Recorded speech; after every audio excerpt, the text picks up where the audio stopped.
Hello বন্ধুরা, আজ শুভ মহালয়া আর আপনাদের সবাইকে শুভ মহালয়ার অনেক অনেক শুভেচ্ছা। আশা করি আপনাদের পুজো ভীষণ ভীষণ ভালো কাটুক। এখন বাজে সকাল প্রায় 7:30।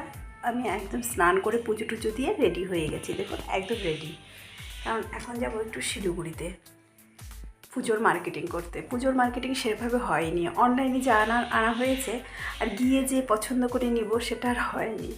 তো ছুটি পাওয়া যায় না।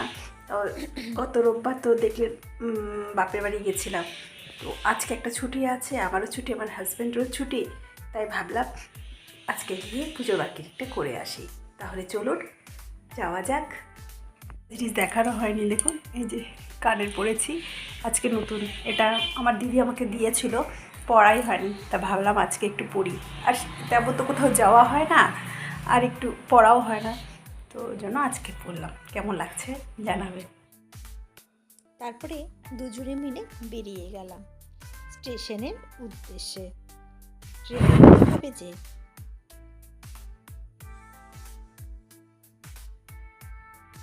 ওয়েদারটা আজকে ভীষণ ভালো ছিল। তারপরে আমরা স্টেশনে চলে এলাম। ট্রেন আসতে এখনো বেশ খানিকটা দেরি আছে, তাই বসে বসে অপেক্ষা করছি।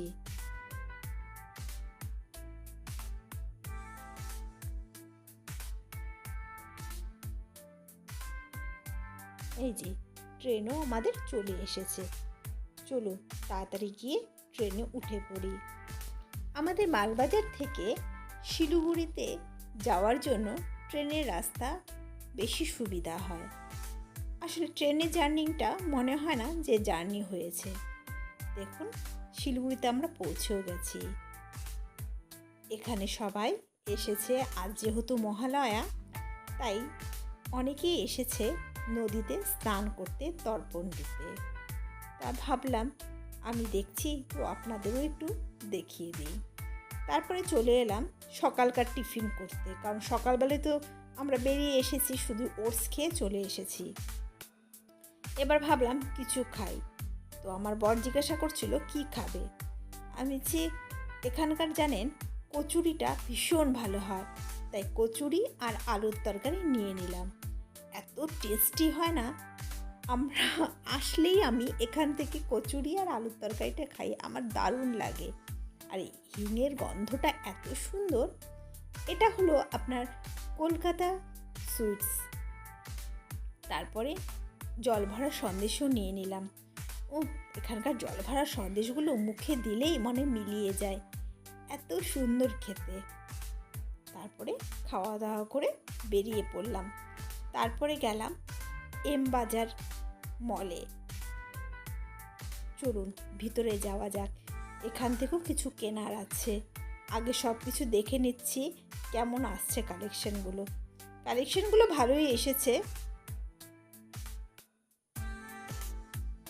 এখন অতটা ভিড় ছিল না, ফাঁকা ফাঁকাই ছিল।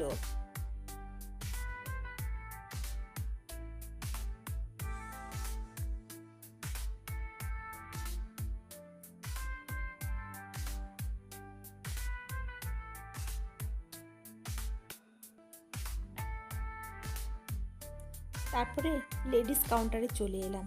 দেখেছেন লেহেঙ্গাগুলো কি সুন্দর লাগছে না? আমি তো লেহেঙ্গা পরি না, কিন্তু যারা পরে আর কি তাদের জন্য ভাবলাম একটু শেয়ার করে দিই। যদি কারো পছন্দ হয় তাহলে চলে আসবে এম বাজারে, কিনে নিয়ে যাবে। শাড়িটাও কিন্তু দারুণ লাগছিল, কিন্তু আমি যেই কালারটা চাচ্ছিলাম সে কালারটা পাওয়া গেল না। যাই হোক, যেটা নেওয়ার সেটা নিয়ে নিয়েছি। এবার চলুন জুতোর দোকানে যাই, সিলেদার্স। আসলে আমি শিলিগুড়িতে আসলেই সিলেদার্স থেকে একবারই জুতো কিনে নিয়ে যাই। এখানকার জুতোগুলো যেমন পরে আরাম, তেমনি অনেক টেকসইও হয়। তাই আমি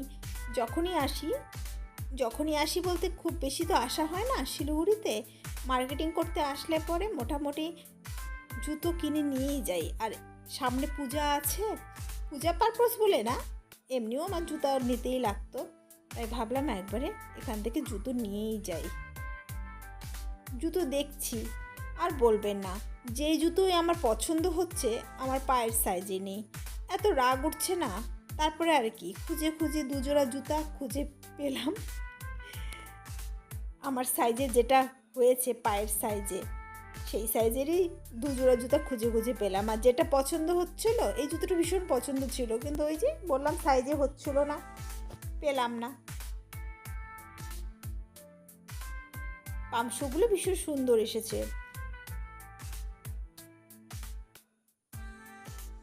আর ভিড়ও, বাপরে সিলেদাসে আজকে ভিড়ও ছিল। তারপরে দেখুন তো, এই এক জোড়া জুতা পছন্দ হলো, আর এই যে এই ধরনের শু নিয়ে নিলাম। মানে আমার পায়ের সাইজে এটা হলো, আর যেটা যে সাইজটা পছন্দ হয়েছিল সেটা সাইজে হলো না। তারপর কি করব, ওই দুই জোড়া জুতাই নিয়ে নিলাম। পরে যদি আবার আসি তখন আবার নিজের মনের মতন জুতো নিয়ে নিব। এখন সেরকম পেলাম না, তাও নিয়ে নিলাম। এরপর যাচ্ছি আমরা বিধান মার্কেটে। শুধু ঘুরলে হবে, খেতেও তো হবে। আর শিলিগুড়ি আসলে ফুচকা খাবো না সেটা তো হতেই পারে না, তাই দুজনে মিলে ফুচকা খেয়ে নিলাম। শিলিগুড়ির ফুচকাগুলো হয় অসম্ভব টেস্ট, আর এখানে এই মার্কেটের এই কাকুর ফুচকা আমাদের খুব ভালো লাগে। আমরা যখনই আসি এনার থেকে ফুচকা নিয়ে খাই। যদিও আমি বেশি খাইনি, আমার বরই খেলো বেশি।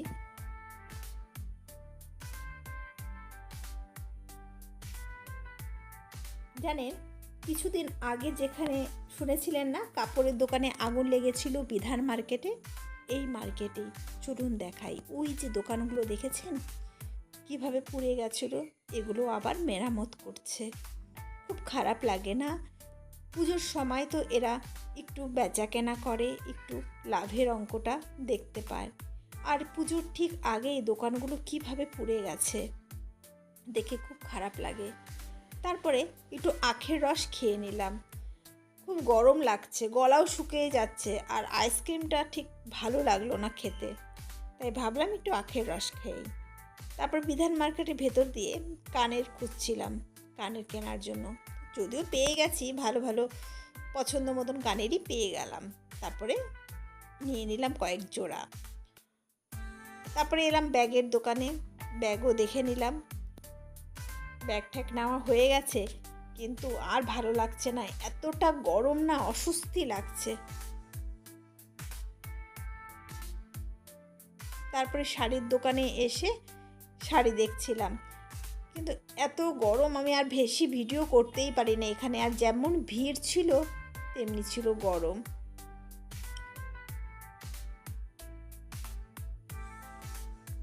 ভালো করে আপনাদের দেখাতেই পারলাম না। এগুলো গিফট দেওয়ার জন্য এই শাড়িগুলো দেখলাম বেশ ভালো আছে, দামগুলো হিসেবে শাড়িগুলো ভালোই আছে। যাই হোক, আমাদের শাড়ি টাড়ি নেওয়া হয়ে গেছে, এবার চলে এসেছি, খেতে হবে তো, দুপুরে লাঞ্চের টাইম হয়ে গেছে, তাই চলে এলাম ভূতের রাজা দিলবরে, যেটা আমাদের প্রিয় রেস্টুরেন্ট। সত্যি এখানকার খাওয়া দাওয়াগুলো এত ভালো হয়, মনে হয় না যে বাইরে কোনো রেস্টুরেন্টে খাচ্ছি, মনে হয় যেন ঘরের তৈরি খাবার। তা আমরা খাবারও অর্ডার দিয়ে দিলাম। এত গরম লাগছিল না, এসেই আগে জল খেয়ে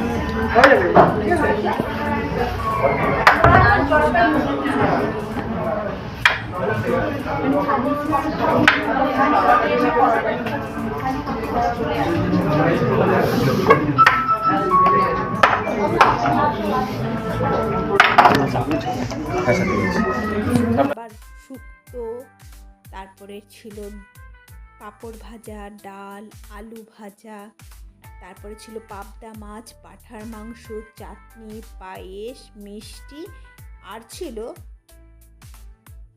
ভেটকি মাছের পকোড়া। এত ভালো হয়েছিল রান্নাগুলো, কি বলবো। প্রত্যেকটা রান্না এত সুস্বাদু, মানে মনেই হচ্ছিল না আমরা কোনো রেস্টুরেন্টে খাচ্ছি, মনে হচ্ছে বাড়িতে যেন মায়ের হাতে রান্না। ভীষণ সুস্বাদু ছিল রান্নাগুলো।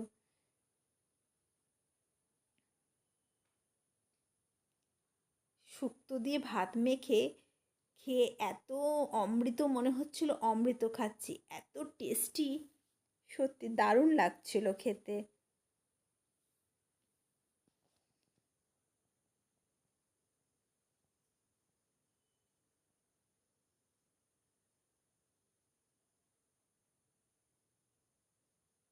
আর এই ফিশ ফ্রাইটা তো দারুণ ছিল, মানে কি বলবো, এত সুস্বাদু হয়েছিল। কি যে দিয়েছিল এর মধ্যে, আমি খাচ্ছি আর ভাবছি কি দিয়েছিল। আমিও একদিন বাড়িতে ট্রাই করব তো।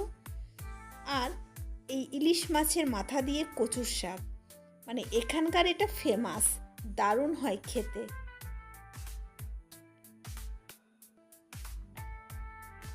তারপরে দেখুন চেটে পুটে সব খেয়ে নিয়েছি। এত সুস্বাদু খাবার ছাড়া যায় নাকি, দুজনে মিলে বেশ ভালো খেলাম দুপুরের খাবারটা।